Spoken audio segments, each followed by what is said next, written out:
നമ്മുടെ നാട്ടിൽ new year ആഘോഷം ഓരോ വർഷം കഴിയുമ്പോഴും കൂടുതൽ ഗംഭീരമാക്കി മുന്നോട്ട് പോവുകയാണ്. മുസ്ലിം കുടുംബങ്ങളിലും മുസ്ലിം ചെറുപ്പക്കാരിലും അതിൻ്റെ സ്വാധീനങ്ങൾ ഉണ്ടാകുന്നു. ആഘോഷങ്ങളിൽ നല്ല പങ്കാളിത്തങ്ങൾ ഉണ്ടാകുന്നു എന്നത് വളരെ ഗൗരവത്തോടുകൂടെ നമ്മൾ ആലോചിക്കേണ്ട, ചിന്തിക്കേണ്ട വിഷയമാണ്.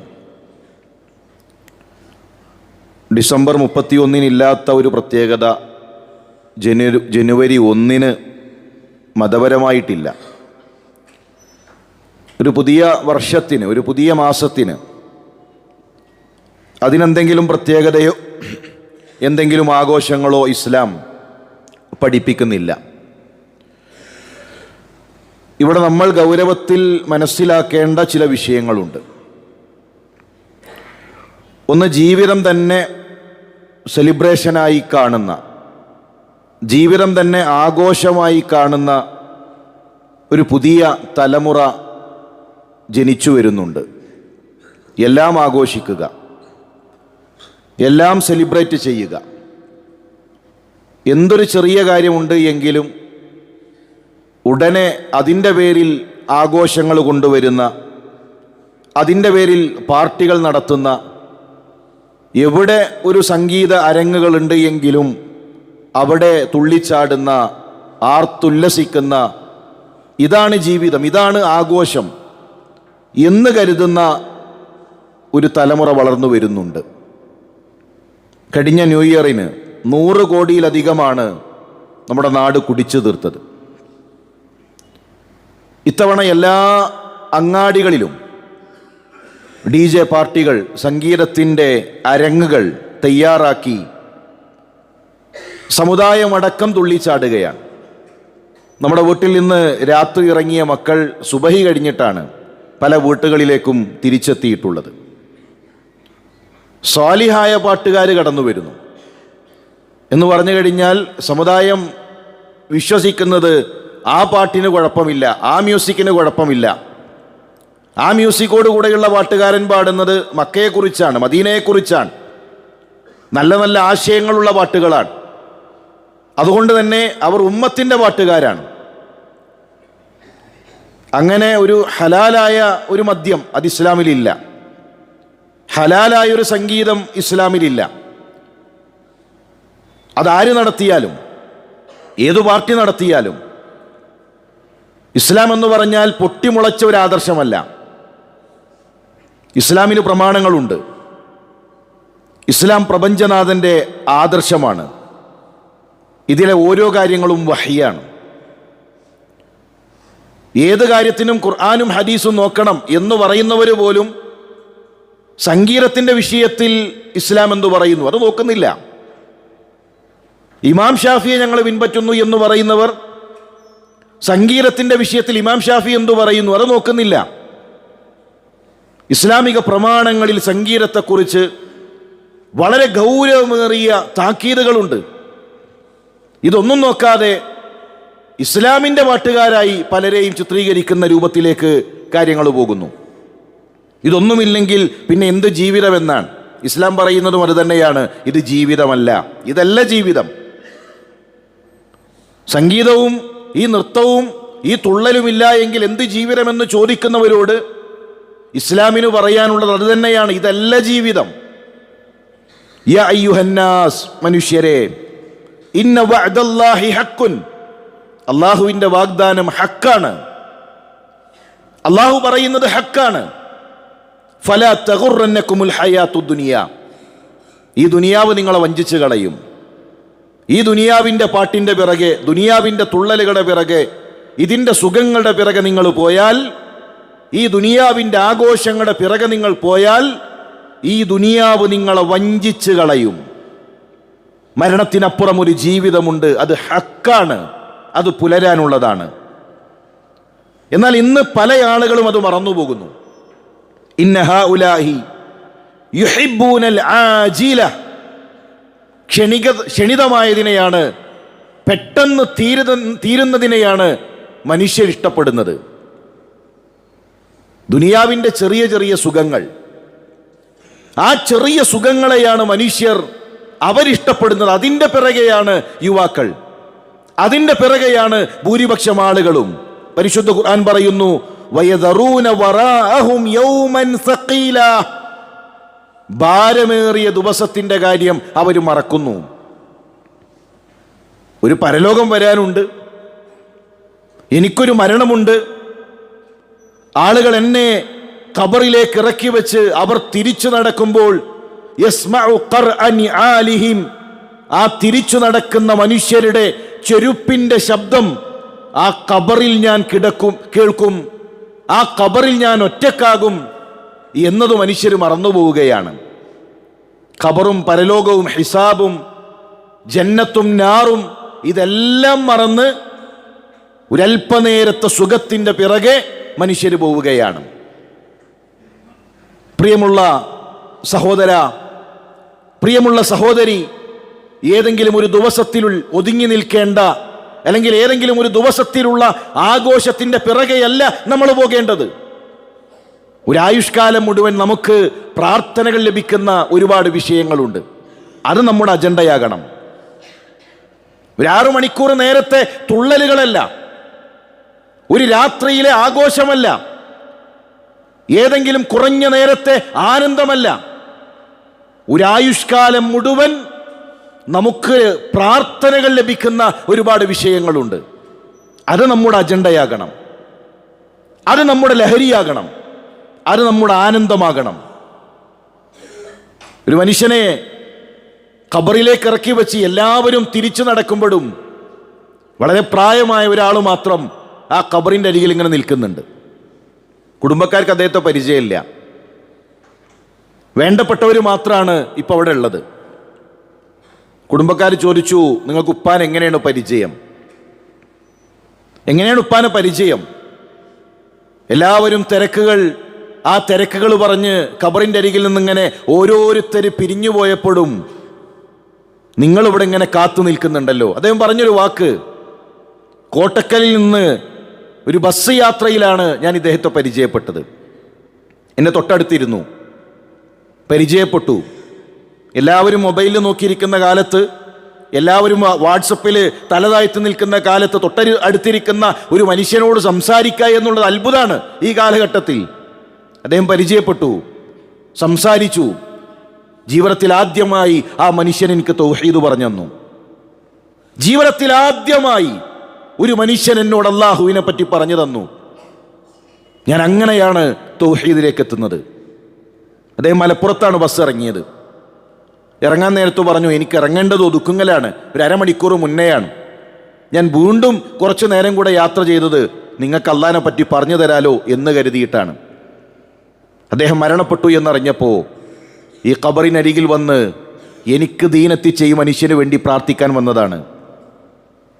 പ്രിയമുള്ളവരെ, ഒരു മനുഷ്യനെ നരകത്തിൽ നിന്ന് രക്ഷപ്പെടുത്തുമ്പോൾ ജീവിതത്തിൽ നമ്മൾ അനുഭവിക്കുന്ന ഒരു ആനന്ദമുണ്ട്.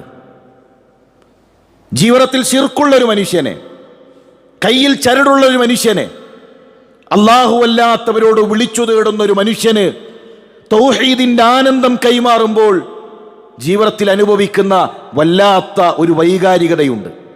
അത് നമ്മുടെ അജണ്ടയാകണം. കുട്ടി വിശന്ന് കരയുമ്പോഴും, മക്കൾ വിശന്ന് കരയുമ്പോഴും അഭിമാനം കൊണ്ട് ഒരാളോടൊരു 100 രൂപ ചോദിക്കാത്ത, കരയുന്ന മക്കളുടെ മുഖം നോക്കി നിസ്സഹായനായി നിന്ന ഒരാളെ 2 ദിവസം മുമ്പ് പരിചയപ്പെട്ടു. അഭിമാനം കൊണ്ടാണ് ഒരാളെ മുന്നിൽ കൈനീട്ടാത്തത്. അങ്ങനെയുള്ള വീടുകൾ നമ്മുടെ ചുറ്റുപാടിലുണ്ട്. ഒരു നേരത്തെ ഭക്ഷണം എത്തിച്ചാൽ, വിശക്കുന്നൊരു മനുഷ്യന് അന്നം നൽകിയാൽ അവരുടെ ഹൃദയത്തിൽ നിന്നുണ്ടാകുന്ന പ്രാർത്ഥനയ്ക്ക്, പ്രിയമുള്ളവരെ, ജീവിതത്തിലെ ഒരു ആഘോഷങ്ങളിലും നമുക്ക് ലഭിക്കാത്ത ആനന്ദം അവിടെ നമുക്ക് കണ്ടെത്താൻ കഴിയും. ജീവിതത്തിൽ മറ്റൊന്നിനും നമുക്ക് നൽകാൻ കഴിയാത്ത ആഹ്ലാദം നമുക്കതിലൂടെ നേടാൻ കഴിയും. ഒരു സോഷ്യൽ മീഡിയ പ്ലാറ്റ്ഫോമിൽ ഒരാൾ എഴുതി ചോദിച്ചതാണ്, ഉപ്പാനെ കുളിപ്പിക്കാൻ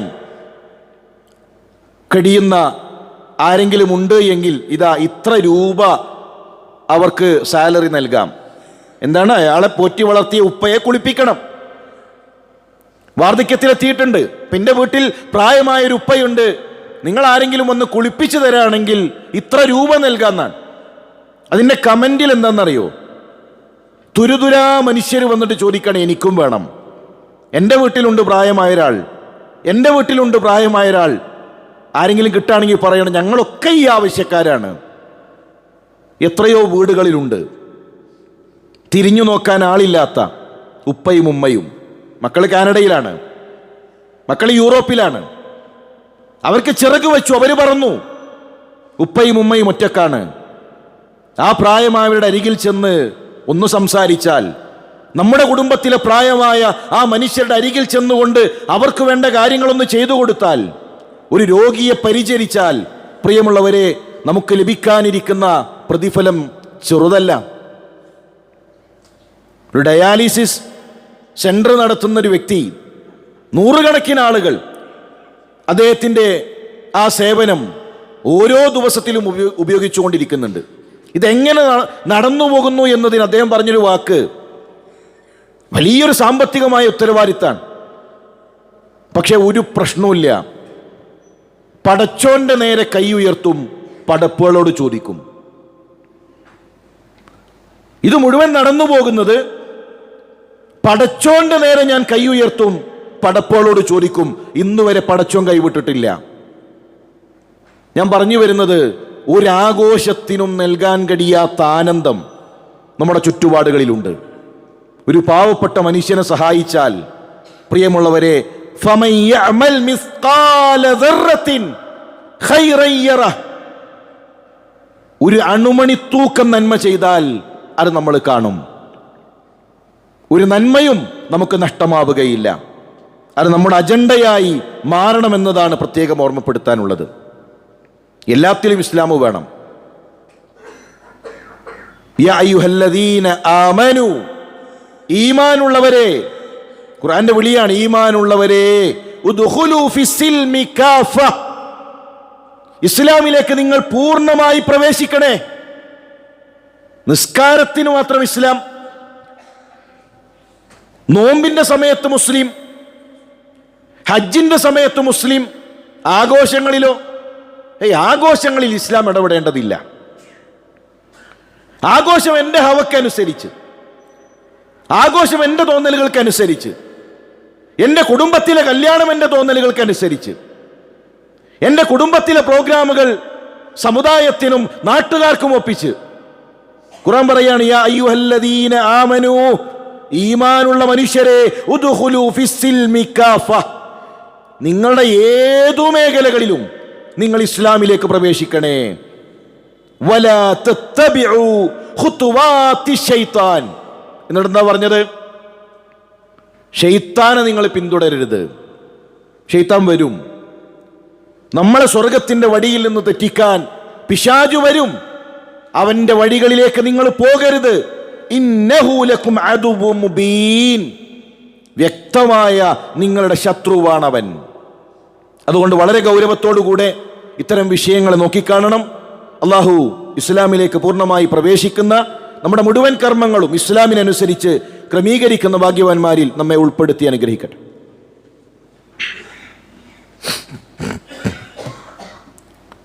അൽഹംദുലില്ലാഹ് അൽഹംദുലില്ലാഹി റബ്ബിൽ ആലമീൻ,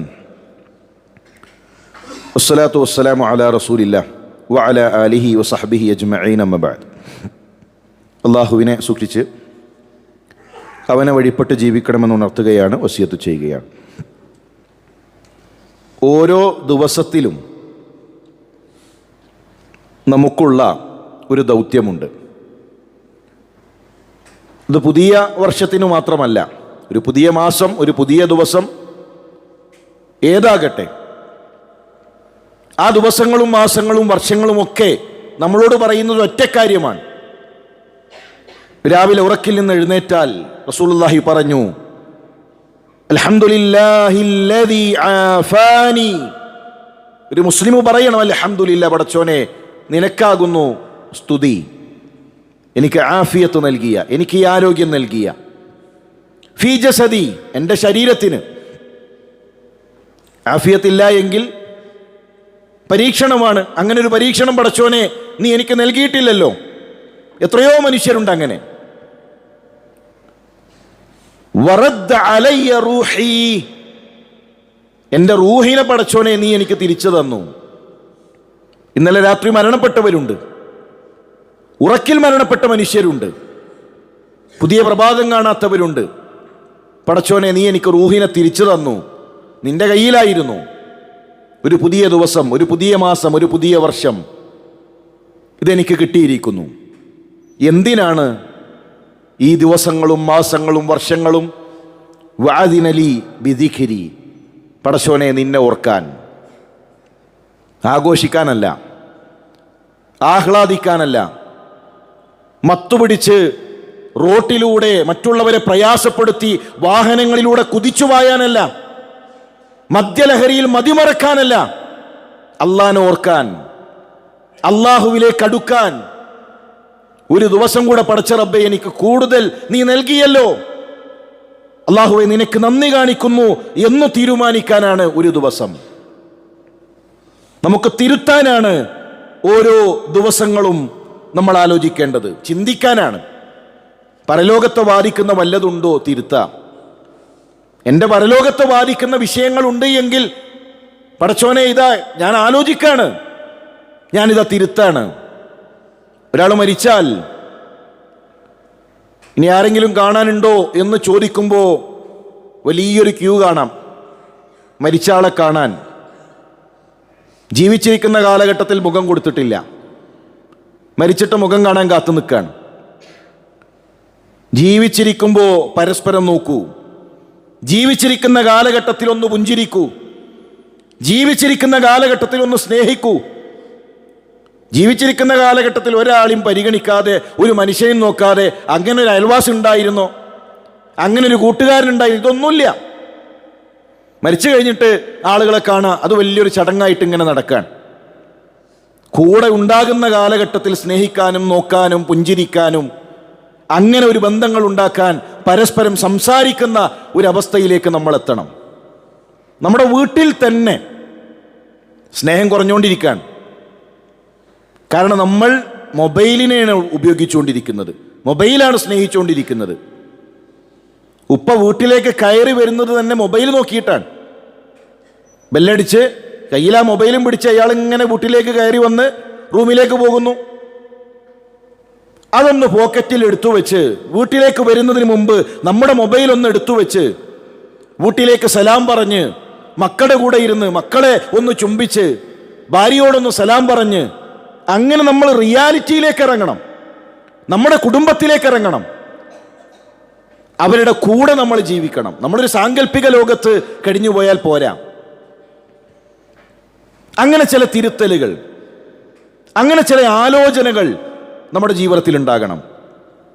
പള്ളിയിലേക്ക് വരുമ്പോൾ പോലും മൊബൈലാണ്. എന്തിനാണ് പള്ളിയിലേക്ക് വരുമ്പോൾ ഒരു മൊബൈൽ? വീട്ടിൽ നിന്ന് നടന്നു വരുന്ന തൊട്ടടുത്ത് വീടുള്ളവർ അതവിടെ വെച്ച് ഇനി ഇബാദത്തിന്റെ സമയമാണ്.